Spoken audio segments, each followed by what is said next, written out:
ingin saya bahas di sini adalah mengenai kekhususan dari suku Lewi dan umur-umur yang Tuhan sampaikan, dan itu nanti akan dilanjutkan dalam sejarah bangsa Israel sampai hari ini. Itu yang penting. Dan yang kedua, saya akan menghubungkan kenapa kekristenan itu semua mengarahkan detail-detail nubuat itu pada Kristus sebagai penggenap dari Taurat. Sehingga ditegaskan oleh Rasul Paulus bahwa karena Sang Mesias itu adalah kegenapan dari Taurat. Ki Hamasyah, ya, itu adalah sob la Torah, itu adalah puncak penggenapan dari hukum Taurat.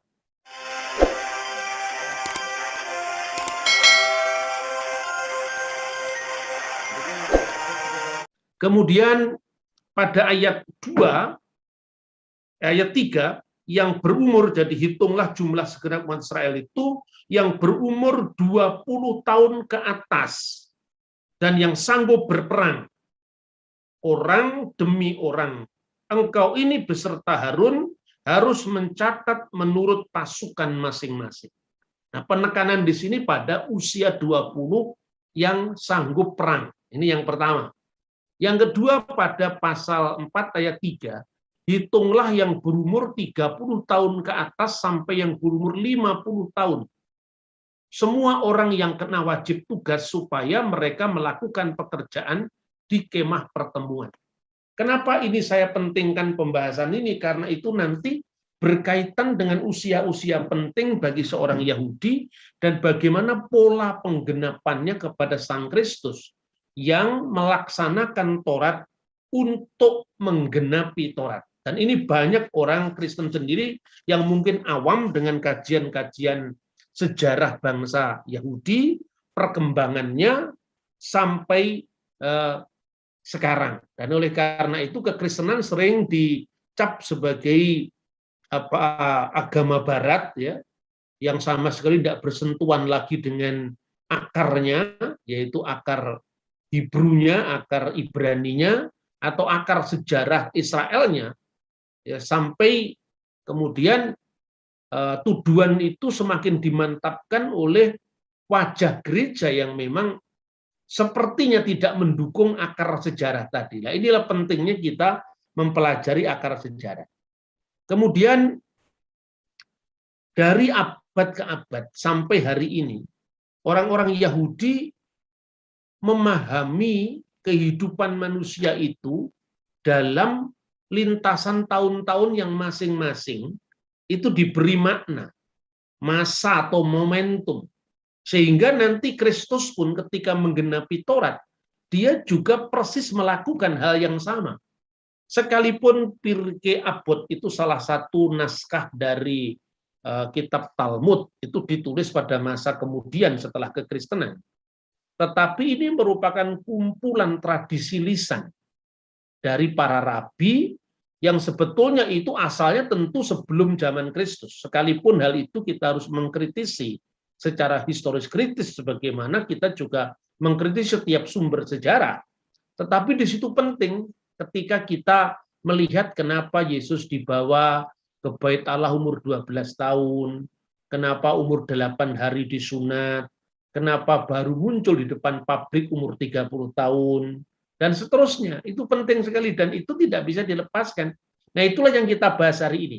Kita tidak membahas tentang nama-nama orang dan sebagainya, itu nanti pembahasan yang lain. Ya, ini Pirkei Avot 5 nomor 25. Pirkei Avot itu artinya etika bapak-bapak bangsa. Di sini disebutkan demikian. Dan ia berkata, maksudnya ini tradisi rabi, seorang rabi berkata, Huhayah Omer, yang kemudian menjelaskan usia-usia orang Yahudi dalam perkembangannya. Ben Hames Sanim Lamikra, pada usia 5 tahun mempelajari Mikra. Mikra itu nama lain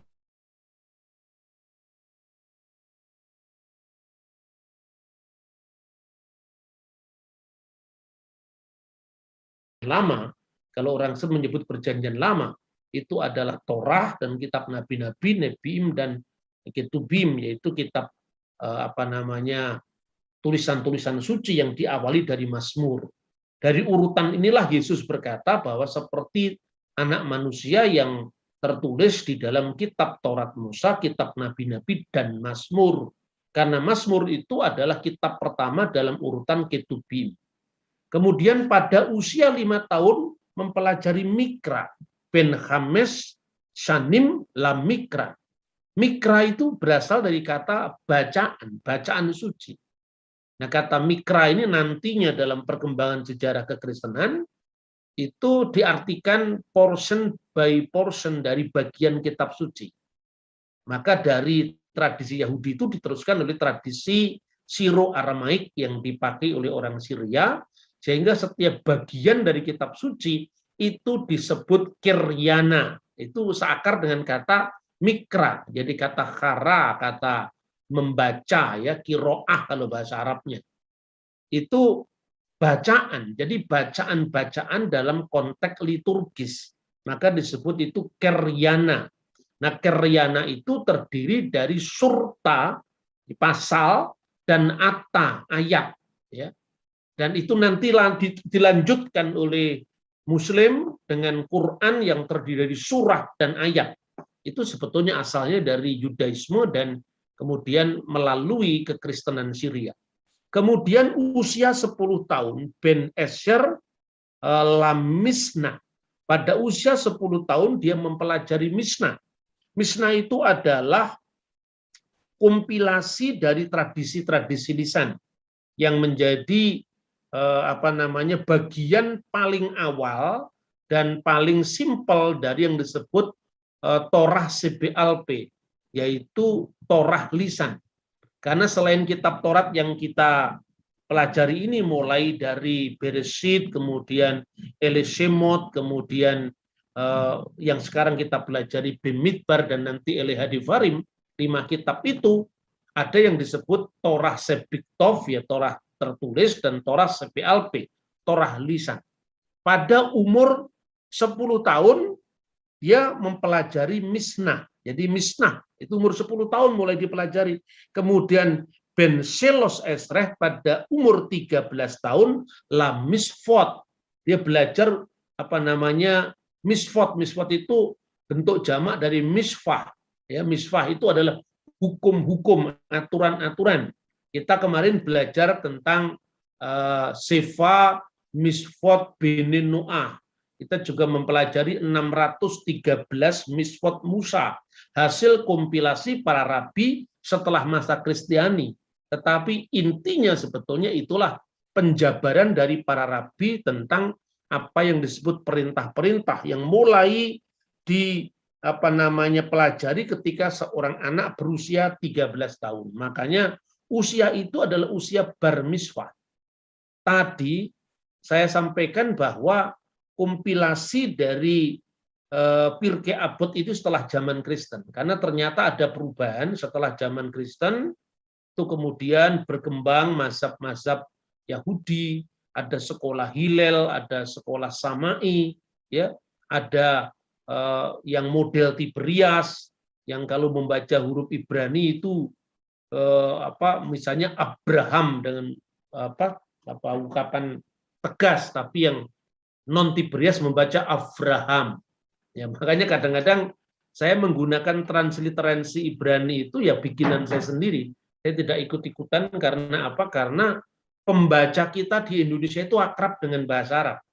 Misalnya ketika ada huruf vav atau misalnya saya baca V dengan huruf W, bukan huruf V. Sebab kalau huruf V itu nanti jumbo dengan huruf bet yang tanpa titik itu. Nah, makanya saya menyesuaikan transliterasi ini dengan pembaca yang lebih akrab dengan telinga orang Indonesia.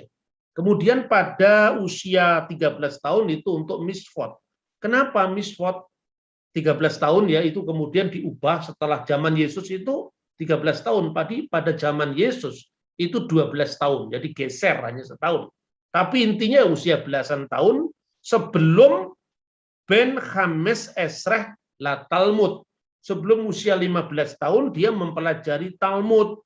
Talmud itu apa? Talmud itu deskripsi lebih detail yang berasal misalnya akarnya dari Misnah tadi, catatan-catatan yang lebih simpel tentang tradisi lisan atau torah lisan tadi kemudian dibahas oleh para rabi, didiskusikan oleh para rabi, dan bentuknya itu antara lain gemara, ya. Itu yang disebut mempelajari Talmud pada usia 15 tahun. Ini sejak zaman Yesus sampai sekarang tidak jauh berubah. Kemudian selanjutnya setelah usia 15 tahun dia belajar Talmud, maka pada usia 18 tahun Ben Shemoneh Esreh lakupah. Jadi setelah pada usia Shemoneh Esreh sanim maksudnya tahun, itu dia itu untuk kupah. Kupah itu kanopi. Kanopi itu artinya kanopi pernikahan. Jadi kupah untuk pernikahan. Karena kita pernah belajar lagi tentang apa perkawinan Kana, di mana seorang pengantin perempuan itu dibuka hijabnya di sebuah kupah atau kanopi. Itulah yang melatar belakangi Yohanes mengatakan pengiring pengantin itu bersukacita mendengar suara pengantin laki-laki, karena ketika membuka hijab dari pengantinnya dia bersukacita, dan sukacitanya didengar oleh Yohanes karena Yohanes itu suspenim, sahabat pernikahan yang pada zaman dulu itu adalah menjadi perantara pernikahan antara seorang Yahudi dengan Yahudi yang lain, dan menyiapkan itu puncaknya adalah bedekan membuka kerudung di sebuah kupah atau kanopi pengantin.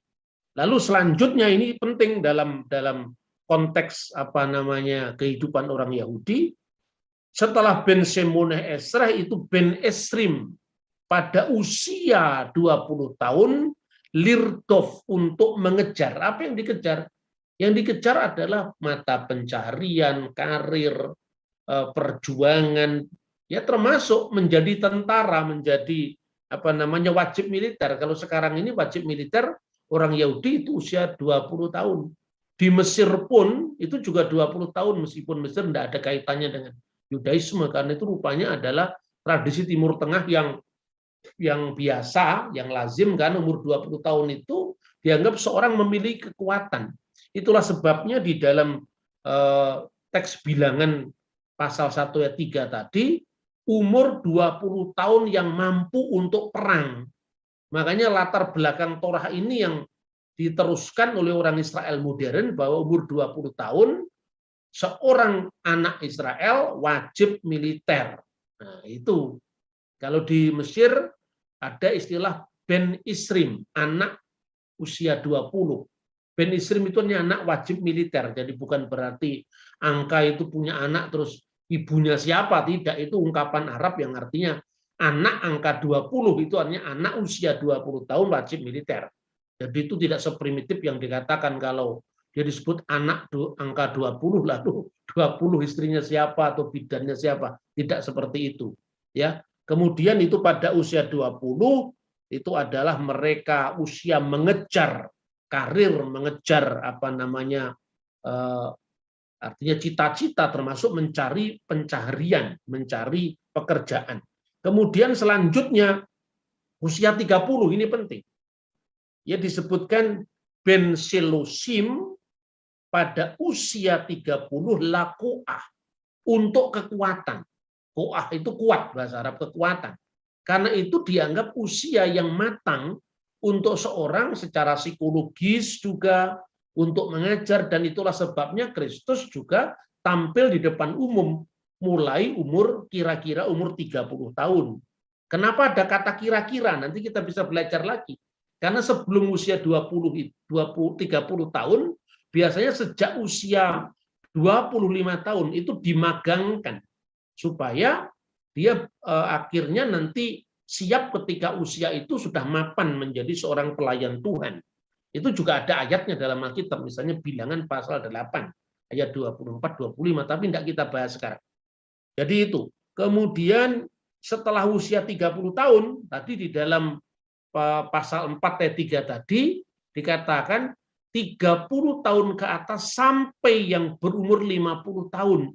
Karena pada usia 50 tahun itu ada apa sehingga itu dibatasi, maka disebutkan ben arba'im labinah, pada usia 50 tahun itu dia dianggap memiliki understanding, memiliki pemahaman. Usia 30 tahun, usia 40 tahun dulu, udah 40 tahun dulu. Ben arba'im labinah, memiliki understanding.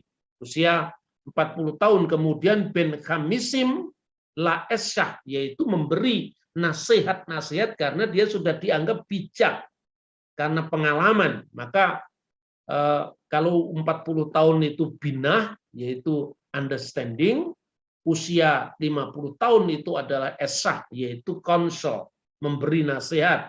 Usia 30 tahun itu adalah awal dari seorang dianggap memiliki kekuatan. Kekuatan itu bukan sekedar kekuatan fisik. Kalau kekuatan fisik itu ketika Lirdov tadi, ketika seorang mengejar kekuatan fisik itu umur 20 tahun, makanya siap perang atau wajib militer. Tapi usia 30 tahun itu adalah dianggap seorang memulai memiliki kekuatan secara spiritual, kekuatan secara psikologis, kematangan jiwa, pengalaman dan seterusnya, dan itu pun dipersiapkan sejak usia 20 tahun menurut kitab Bilangan pasal 8 ayat 24 yang tadi saya sampaikan. Kemudian setelah usia 50, apa yang ditulis di traktat ini? Ben sisim, pada usia 50, lasiknah, itu usia tua. Jadi usia tua itu dimulai usia 60. Kemudian ben sifim, usia 70, itu dikenal sebagai laseifah. Jadi artinya kematangan usia. Kalau di dalam bahasa Jawa itu vreda. Vreda itu usia di mana orang sudah matang, bukan hanya memberikan nasihat, tetapi juga itu adalah puncak dari kematangan usia. Kemudian 60 memasuki usia tua dan 70 itu adalah kematangan usia, ya. Kemudian usia 80 ben semonim lagi furah, memiliki keagungan. Usia 80 itu adalah kekuatan terakhir atau keagungan, diterjemahkan gifurah itu keagungan. Kemudian usia 90 tahun, nah ini nggak enak ini. Tubuh mulai bungkuk, ya. Bentis im lasu'ah, tubuh mulai bungkuk, dan yang paling tidak enak lagi, ben me'ah, jadi artinya ben me'ah sanim, artinya usia 100 tahun, itu keilumet, seperti atau dianggap seperti orang yang sudah mati, ve'afar ufatel minha ulam, dan dia akan segera pergi dari dunia ini. Pemikiran ini bukan pemikiran yang baru muncul setelah zaman Kristen, tetapi memiliki akar pada masa sebelum Kristen dan pada masa Kristen. Makanya itu nanti kita bisa lihat bagaimana Kristus menggenapi semua pola Yahudi itu. Makanya disebutkan bahwa dia menggenapi Taurat dengan cara melakukan Taurat. Sebab kalau Yesus tidak melakukan, berarti Yesus tidak memenuhi syarat sebagai penggenap Taurat tadi. Nah, kita akan membaca bagaimana awal dari pembahasan tentang Sang Mesias. Dan ini selalu saya ulang-ulang terus supaya orang ingat, kan?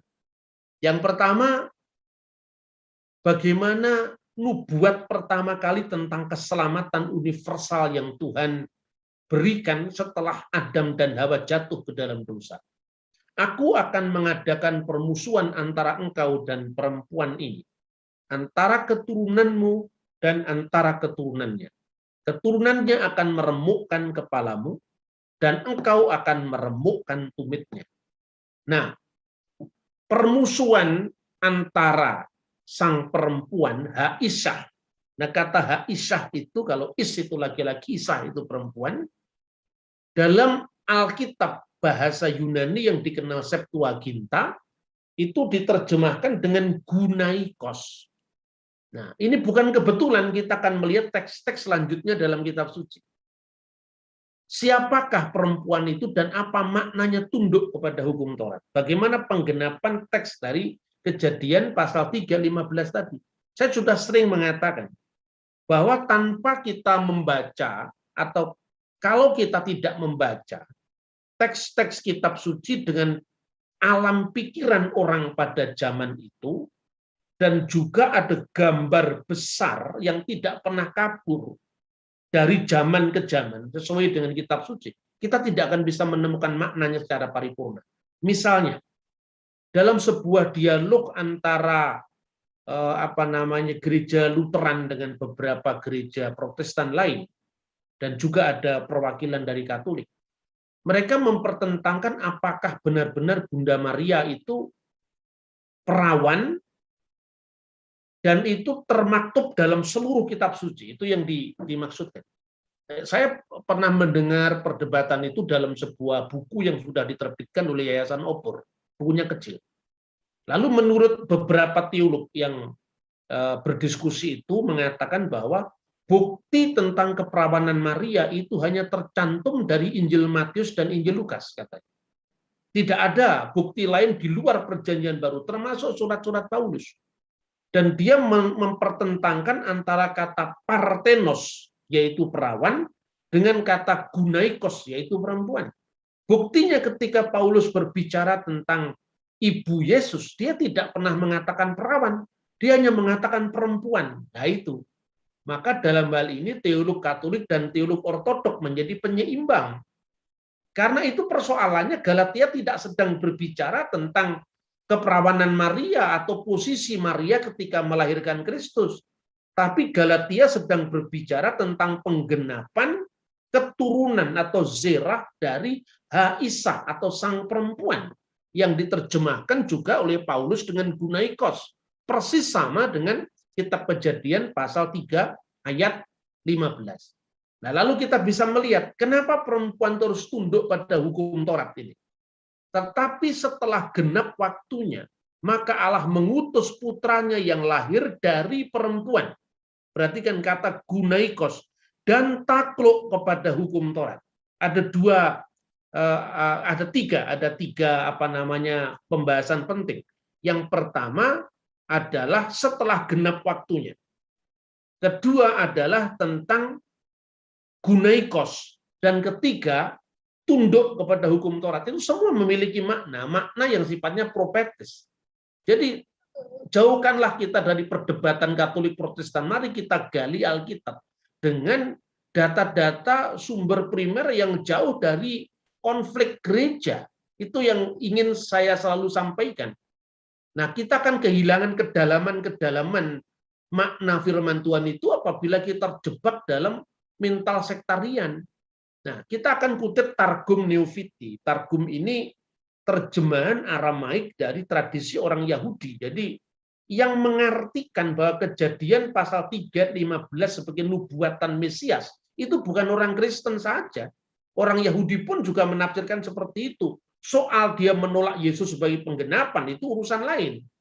Jadi yang ditolak penggenapannya pada Yesus, bukan konsepnya Mesias yang ditolak Yahudi. Nah, kita akan melihat bagaimana Targum Neofiti. Kita sudah pernah belajar ini sebetulnya, tapi saya selalu ulang-ulang. Aku akan mengadakan permusuhan antara engkau dan perempuan ini Aramaik.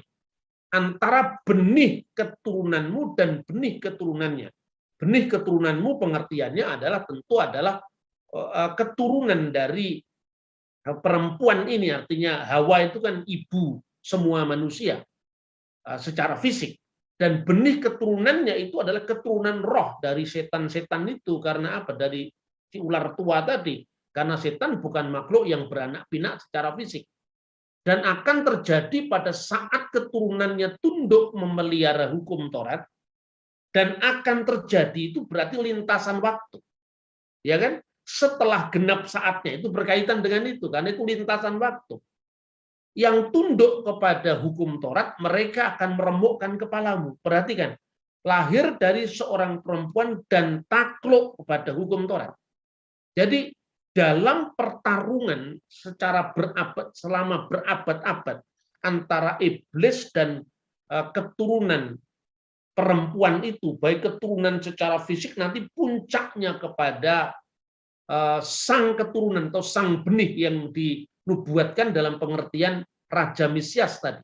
Itu akan terus-menerus. Pada saat keturunannya tunduk memelihara hukum Taurat, mereka akan meremukkan kepalamu. Tetapi ketika keturunannya meninggalkan hukum Taurat, kamu akan meremukkan tumitnya. Jadi itu sesuatu permusuhan yang terus-menerus. Mirip dengan pandangan orang Yahudi bahwa manusia itu berada di dua medan interaksi, di mana manusia itu ada dorongan untuk berbuat baik dan dorongan berbuat jahat antara Yeser Hatop dan Yeser Hara. Jadi itu terus-menerus berlangsung. Begitu juga ketika mereka memelihara Taurat, mereka bisa mengalahkan setan. Tapi ketika meninggalkan Taurat, mereka dikalahkan oleh setan. Sampai kapan? Namun ada kesempatan untuk mereka. Sebaliknya tidak ada kesempatan untukmu. Kesempatan untuk mereka ada, karena manusia diberi kesempatan bertobat. Sebaliknya tidak ada kesempatan untuk iblis. Mereka ditentukan pada akhirnya menerima damai, ini terjemahannya kurang, pada zaman Raja Mesias. Jadi pada zaman Raja Mesias itulah puncak paripurna pertempuran antara yang jahat dengan yang baik, dan itu nanti digenapi dengan kedatangan Yesus. Itulah sebabnya di dalam kitab Wahyu pasal 12, Rasul Yohanes mengulang ini ketika digambarkan bahwa ibu sang Mesias, yaitu Bunda Maria, itu wanita yang diselubungi oleh matahari, yang dikenal sebagai tabut perjanjian baru. Ketika dia mau melahirkan putranya, sedang mengandung, dia dikejar oleh naga itu. Naga itu gambaran si ular tua yang oleh kitab Wahyu juga disebut iblis. Jadi ini bersinambung, ini bukan soal orang Kristen kemudian harus alergi terhadap Maria. Kita harus terbebas dari apa yang dinamakan Mariofobia. Kita fobia kepada Maria. Biasanya di lingkungan gereja Protestan menafsirkan teks wanita yang berselubung matahari itu adalah bangsa Israel. Itu betul memang bangsa Israel. Tetapi spesifik yang melahirkan Mesias harus disampaikan loh. Bahwa Maria itu adalah bagian dari Israel, yaitu adalah bangsa Israel secara general. Tapi spesifik siapakah di antara bangsa Israel, itu merujuk kepada perempuan yang pasal 3 ayat 15.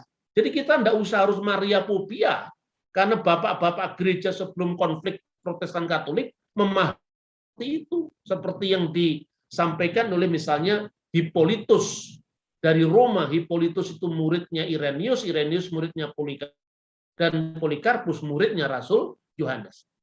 Jadi bagaimana pola penggenapannya? Ini menarik untuk kita pelajari ya. Tadi kita sudah membahas Kejadian pasal 3:15, itu bicara bahwa Sang Mesias itu lahirnya dari Aisyah, sang perempuan.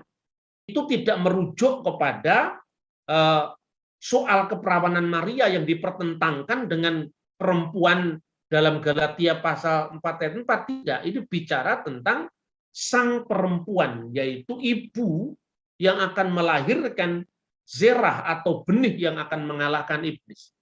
Jadi kemudian akan ada damai pada zaman Mesia, pada hari-hari Mesia. Biyume demalka Mesiha. Biyume pada hari-hari demalka Raja Mesias dalam bahasa Aram.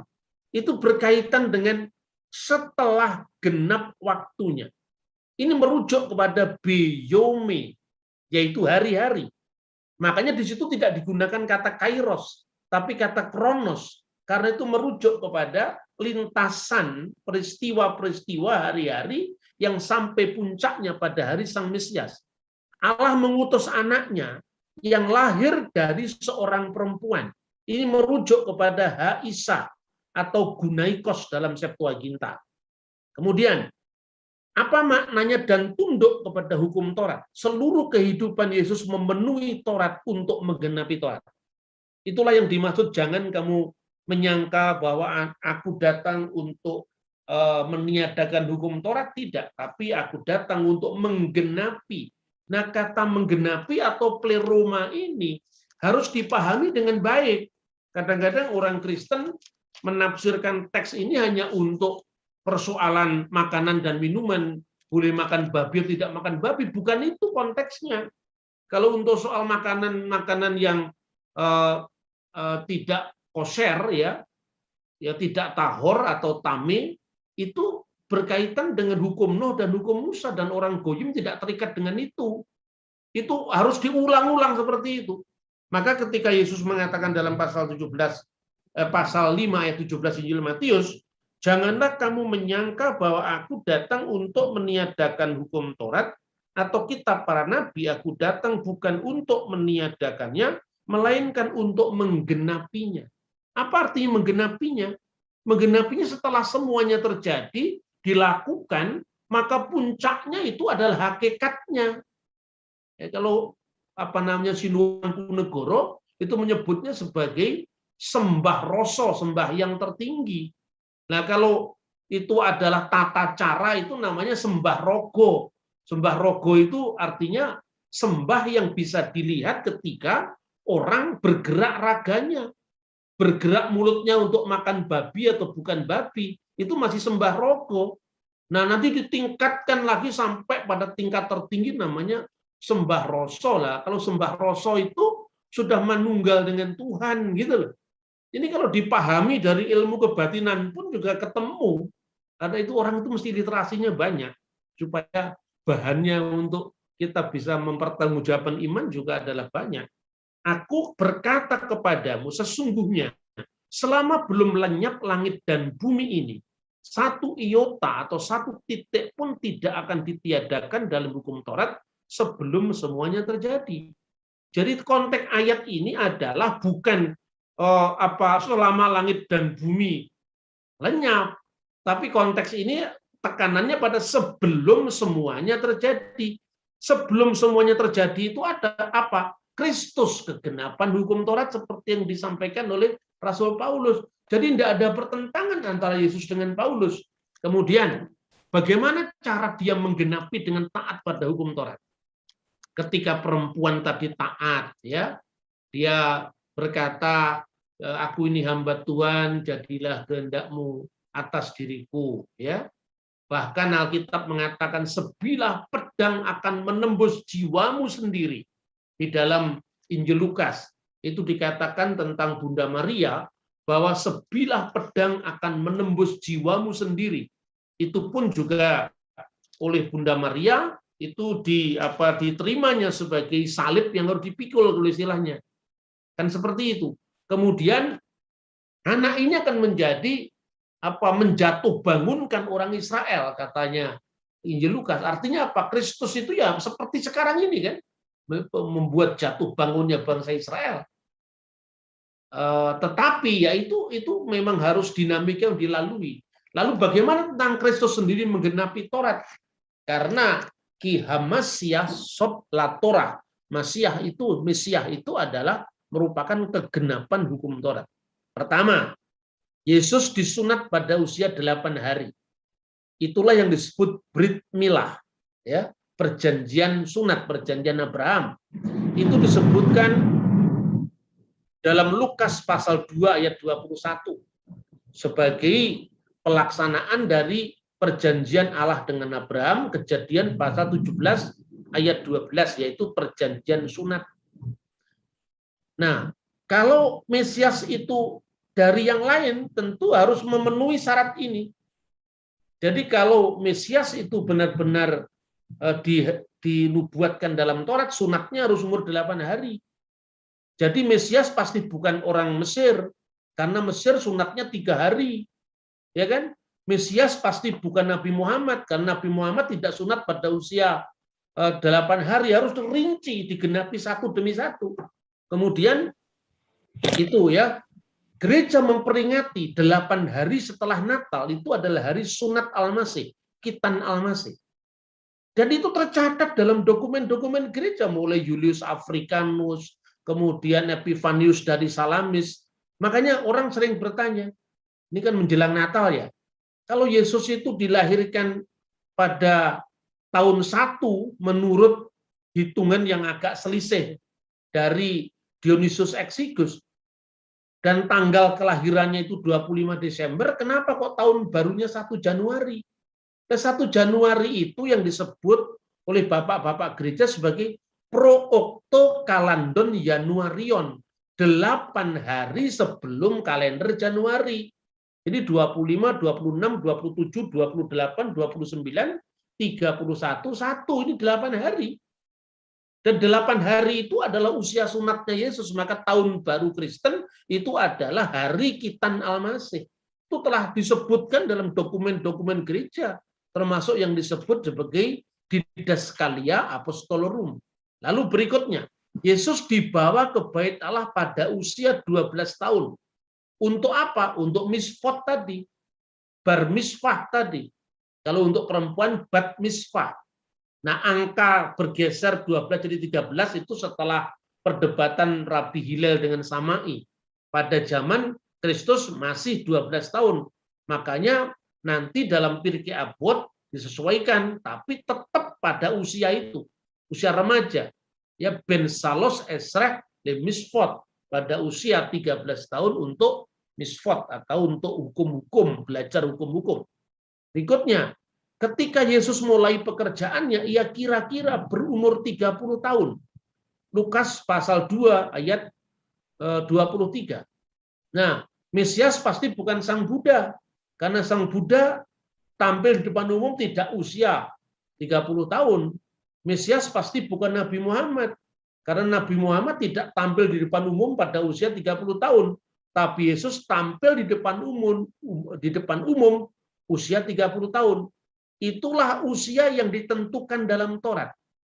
Seseorang untuk le sabba wajib tugas, le asot milaka haohel mu'ed, yaitu melakukan, ya, asot melakukan pekerjaan pelayanan, maksudnya di situ di kemah pertemuan menurut kitab Bilangan pasal 4 ayat 3. Mulai kapan? Mi ben selosim sanah, mulai umur 30 tahun. Maka ketika Yesus mulai pekerjaannya, ia kira-kira berumur 30 tahun. Dalam Pirkei Avot 1, ya, Pirkei Avot 5 ayat, bukan ayat, 5, bukan 1 ayat 1. Pirkei Avot 5, ini salah ketik ini, 25 angkanya, nomornya. Ben selosim lekoah, pada usia 30 tahun lakoah, itu untuk kekuatan. Nah, itu ukurannya seperti itu.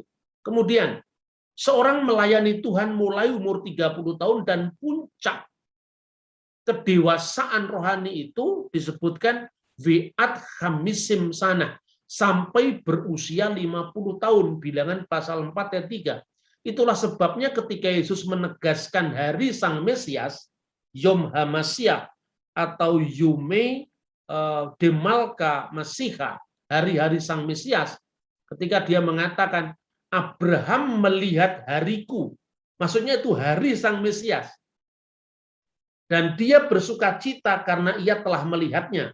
Dalam tradisi orang Yahudi, bahwa Abraham itu bisa melihat melewati hari-hari ke depan.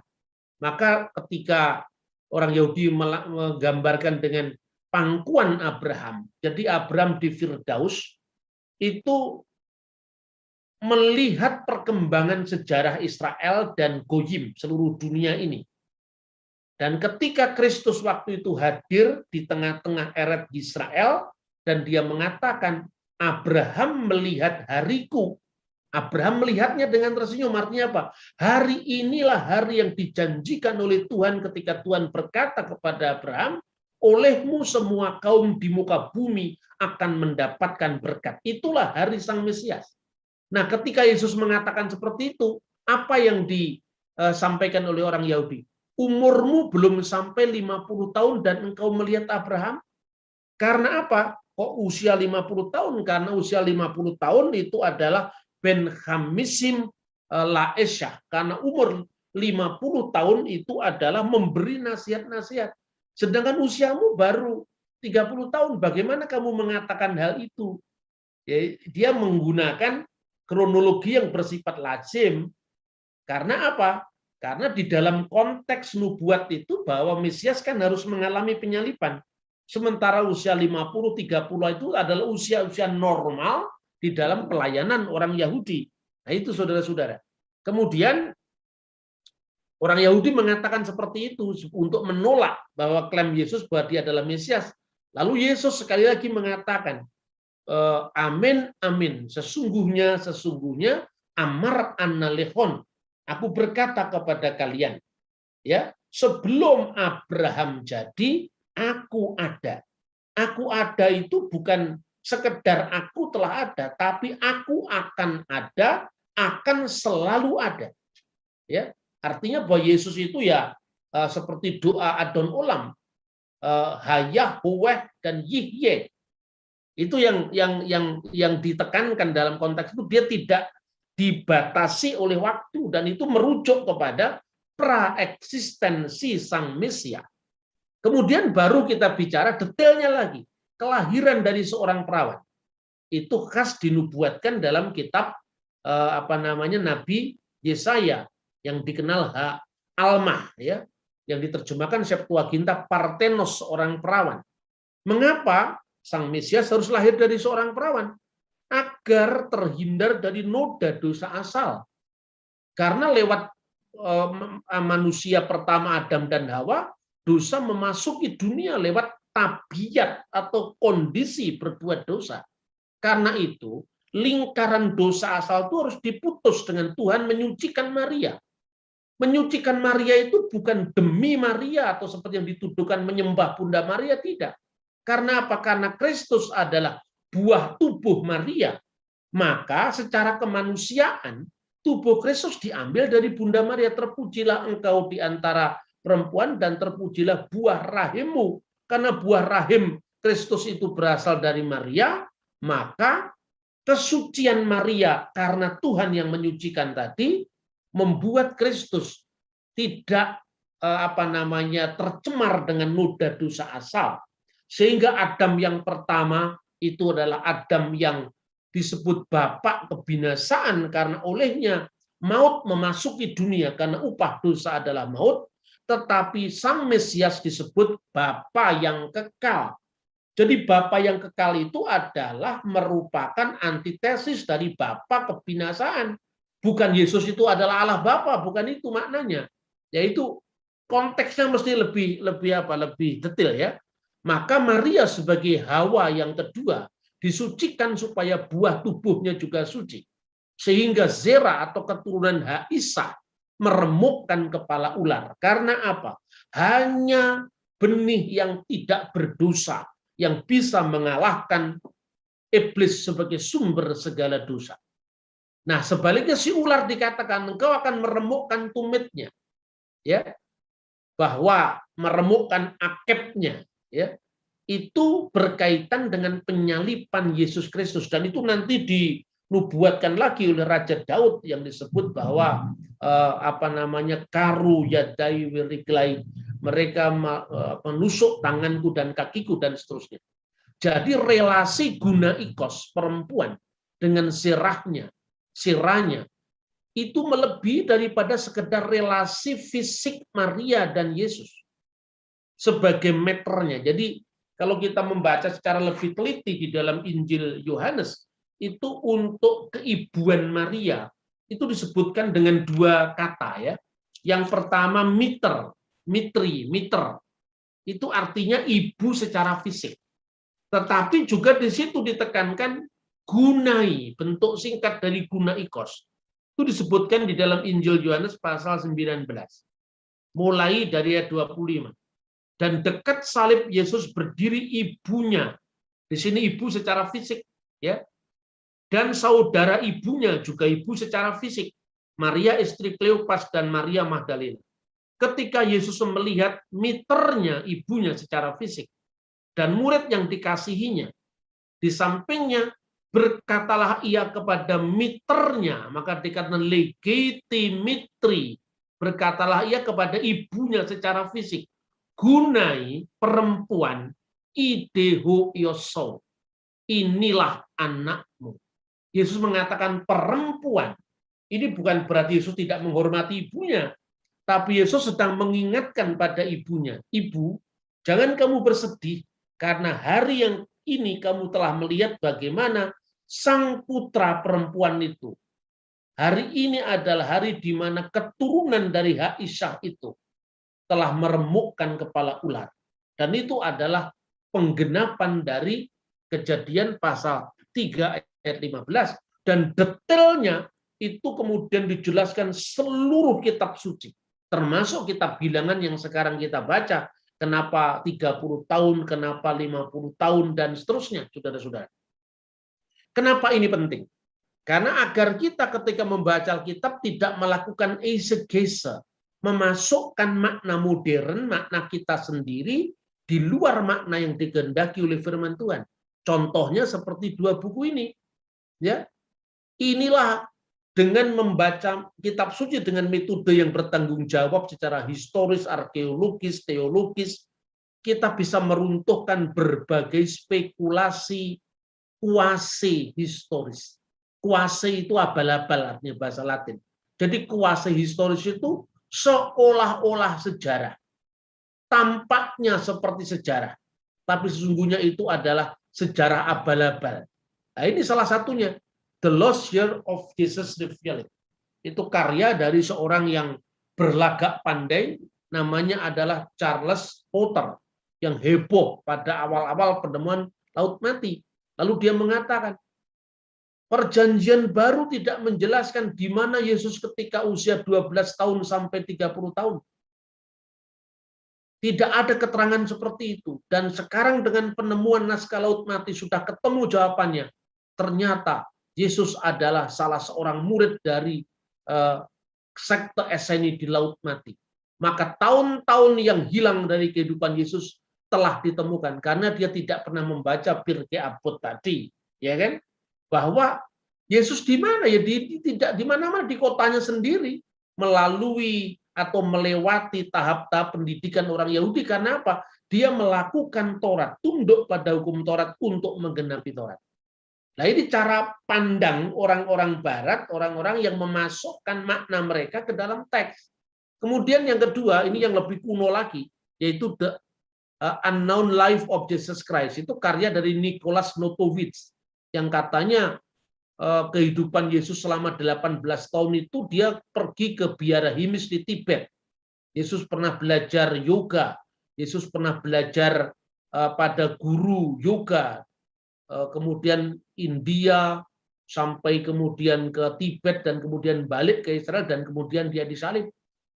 Nah, kemudian dia mencatat misalnya catatan orang Eseni itu karangan-karangan yang tidak bisa disebut sejarah karena sama sekali tidak berakar pada dokumen-dokumen sejarah itu sendiri. Dan ini yang kuasi historis ini, yang sejarah abal-abal ini lebih digemari karena pada akhir zaman orang lebih suka mendengar dongeng nenek-nenek tua ketimbang membaca sejarah. Nah, kiranya Tuhan memberkati kita melalui pembacaan dari kenapa umur-umur dalam kitab suci itu merujuk kepada sesuatu yang ternyata semua secara detail digenapi dengan Yesus Kristus.